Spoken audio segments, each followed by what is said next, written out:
So in the past, I've done some work with Big Brother, Big Sister, and whatever. That being said, the most common story I tend to hear from conflicted youth is that they're raised in a single-family home, usually with a mom. Dad is either not in the picture, an alcoholic, whatever. So we have this child who is trying to seek ways to make himself healthy and empower himself in ways that a healthy father should have done so, between the formative years of like 1 to 4. So I think you know where I'm going with this. Let's say for someone who's born without like a good father figure, where would they go out in the world, or like what spheres of influence would they try to expose themselves to like gain access to that fountain of health and knowledge that a good father figure should have provided them to in the first place? Okay, well, partly, I mean, certainly to some degree, a good mother can provide that, right? To some degree. Although it's hard for one person to be everything. Right. And I think one of the conundrums that face women, and this is a tough one, and this is why I think women are higher in trait agreeableness and higher in trait negative emotion, is that, the primary problem that a woman has with an infant is why not throw it out a window? Because it's very annoying, right? I mean, it's there all the time. It's constant demand. It's absolutely constant demand, tremendous dependency. And so a woman has to be tilted towards mercy.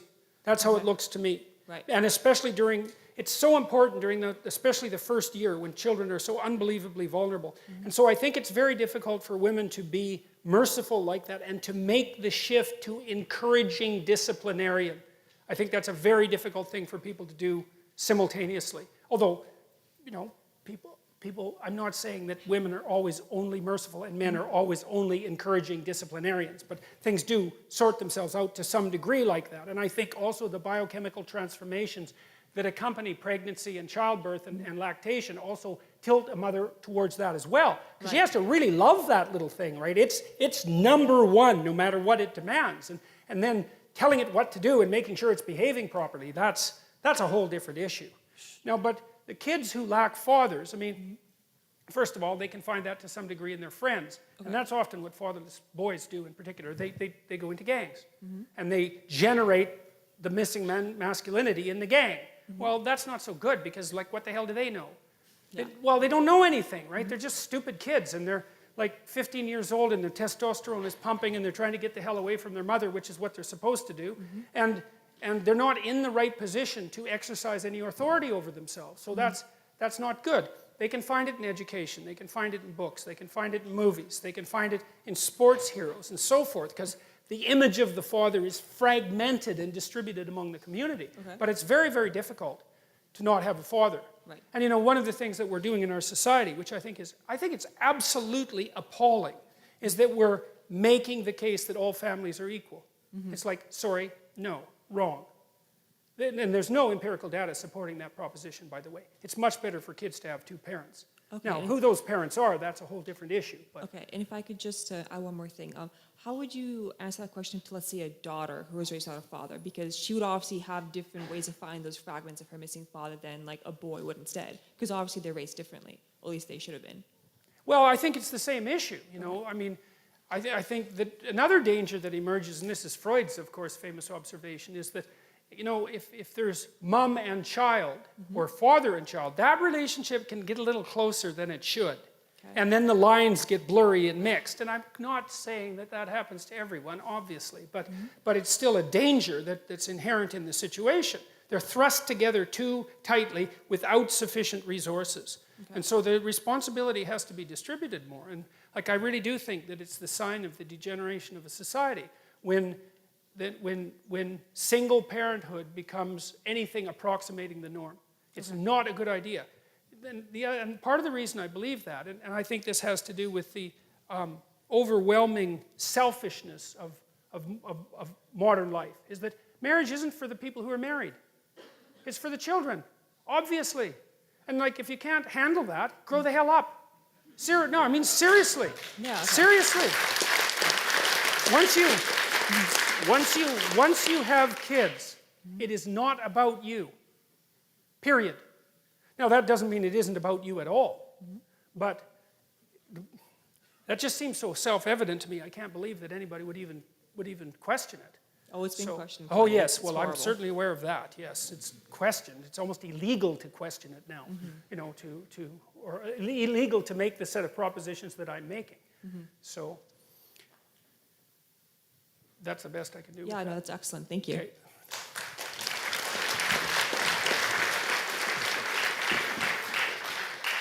This question is going in part to the first half of your lecture, but it's also something that's been on my mind listening to your lectures over the past few months. And that's when we talk about the psychological truth or significance of the Bible, to what extent does that psychological truth have to be embodied in specific historical events or people?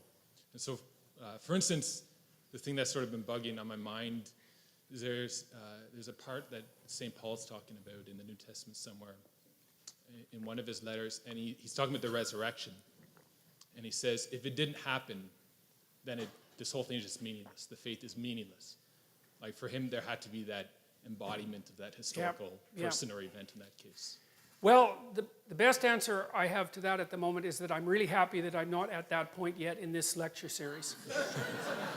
Because there's a crucial issue there, and I don't know exactly what to make of it. And my approach at the moment, as I said, is to approach this as rationally as I possibly can, and I hope I know a hell of a lot more about what I'm doing by the time I get to that particular question. And I do have the beginnings of ways to answer that, but I'm not going to answer that at all right now because it's so bloody complicated. It would just burn me to a frazzle, and I'm already mostly burnt to a frazzle after that lecture, so I couldn't attempt to even start to sketch it out. I don't know. I mean, part of it is to be just rational about it, just to be rational about it.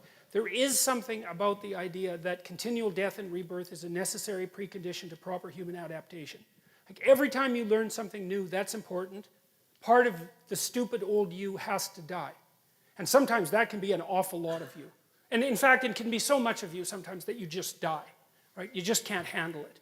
And so there is a real idea that you have to identify with the part of yourself that transcends your current personality, that can constantly die and be reborn.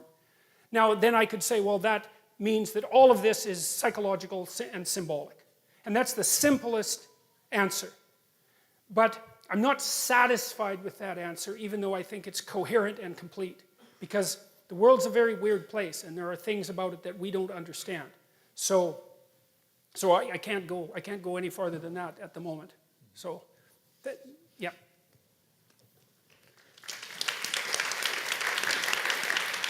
Hi, Dr. Peterson. I just recently watched one of your videos of you debating with transgendered protesters at U of T free speech rally in October. And one of the comments one of the protesters said to you, which was in particular very chilling, was, why do you have the right to determine whether an individual is worthy of you using their pronouns?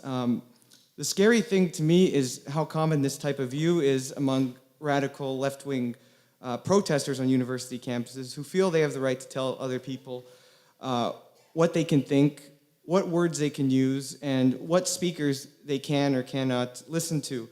The even scarier part is that our government is creating legislation to back up their ideologies, which is evident through Bill C-16, M-103, and Bill 89. So my question is, what do you think the end game is in all of this? Because it seems every year... We're in the process of finding that out. And I'm sorry. Okay. Yeah. We're in the process of finding that out. I think the end game that underlies all of that, in my estimation, is best summed up by Jacques Derrida's criticism of Western civilization.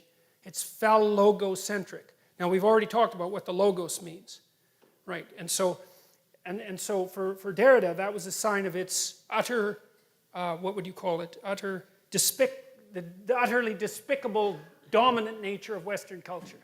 Well, that's what animates the postmodernists. Now, they may not know that because an ideology gets fragmented across its adherents, and then it only acts as the coherent ideology when all those adherents come together in a mob. And then you see the animating spirit. So, I think that there's a battle going on that's a battle exactly at the level that Derrida described, and that's a theological battle with a philosophical, with a philosophical implications, and out of those philosophical implications come political implications. But it's not primarily political, and it's not primarily philosophical. It's deeper than that. And the postmodernists are out, their criticism was designed to be fundamental. And it also emerged out of Marxism. And let's not forget that the Marxist criticism was not only fundamental, but just about resulted in the nuclear annihilation of the world. These are not trivial issues. And we're back in the same insane boat. And so, what do I think should be done about that? Well, I've thought about that way before any of this happened. And I think that what we should do about it is we should tell the truth. Because there isn't anything more powerful than that. And that's the right theological answer. Because the spoken truth brings good into being. Well, that's the phallogocentric idea. And I'm trying to revisit that to explain to people what it means and to see if they think that's a good idea. I mean, that's what we have to figure out. Is that an idea worth adhering to or not? The alternative is see, for the postmodernists, the world is that landscape of pyramids that I described.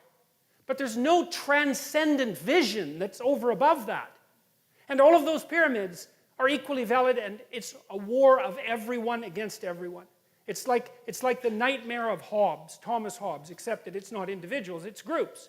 And everyone's a group. You're a group. You're whatever your group is. It's like, that's death, as far as I'm concerned. It's utterly reprehensible. And we better sort it out, because if we don't sort it out, we are bloody well going to pay for it. So, Thank you.